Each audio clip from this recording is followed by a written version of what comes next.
Le Christ Jésus est vainqueur pour l'éternité des éternités. Amen. Sujet. Pourquoi le diable domine-t-il sur cette terre alors qu'elle nous a été donnée? Soyez bénis, chers tous. Ce message est un message pour réveiller les consciences. Et bien aimés, comme vous pouvez le constater vous-même, tout être humain sur cette terre est sous le joug de la dualité entre le bien et le mal. Mais nous constatons sans cesse, à chaque instant, que le mal sévit partout. Pour commencer, le lieu de votre naissance, votre famille. Quand vous observez votre propre famille, vous voyez que la tendance du bien comparée à celui du mal est inférieure.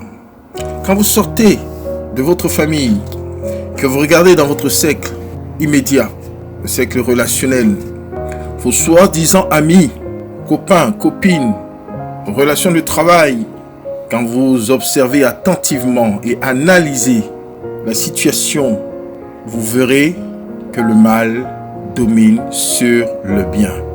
Quand vous allez un peu plus loin, dans vos études, dans votre vie professionnelle, dans tout ce que vous faites, vous voyez que le mal domine sur le bien. Dans votre mariage, les moments de joie, de bonheur, de bénédiction, les moments de sincérité comparés aux moments douloureux, vous dites encore que le mal domine sur le bien. Et quand vous regardez alors maintenant sur le plan territorial, votre quartier, votre ville, votre pays, vous observez encore que le mal domine sur le bien.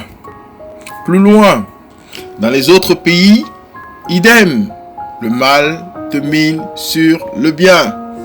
Et quand vous regardez maintenant globalement, c'est-à-dire la planète Terre, ce monde, après votre analyse, vous constatez effectivement encore une fois que les agents du mal, ceux qui font le mal, ceux qui utilisent tous les moyens pour faire du mal aux autres, sont plus nombreux que ceux qui font le bien. Maintenant, regardons. Quels sont ceux qui sont censés unir leurs forces, leur énergie pour pallier à cette situation? N'est-ce pas vous qui vous dites chrétiens, croyants?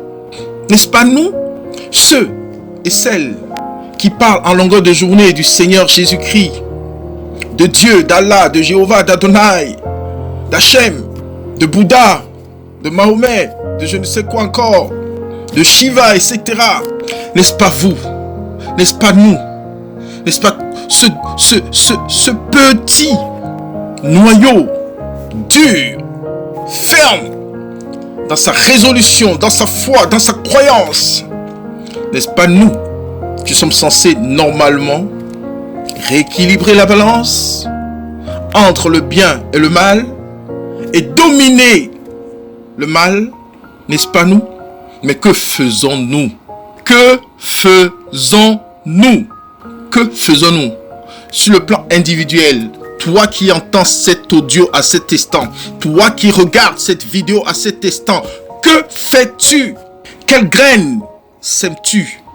Pose-toi cette question. Réfléchis-y. 7 fois. Que chaque jour que tu te lèves, que tu réfléchisses à cette phrase. Que fais-je pour que le bien domine sur cette planète? Que fais-je? Qu'est-ce que je fais?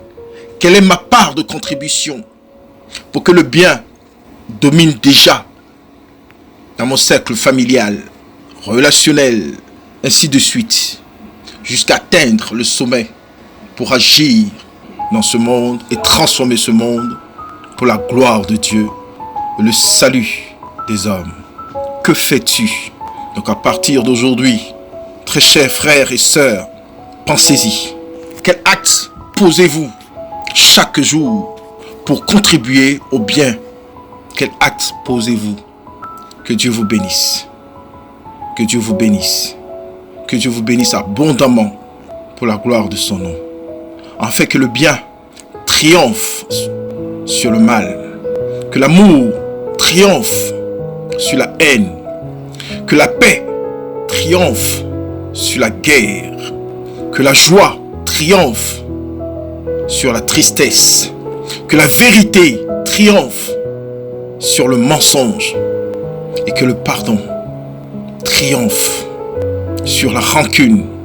Que là où il y a tellement de péchés, de cruauté, de méchanceté, de haine, que la grâce surabonde dans le nom puissant de Jésus-Christ de Nazareth. Amen.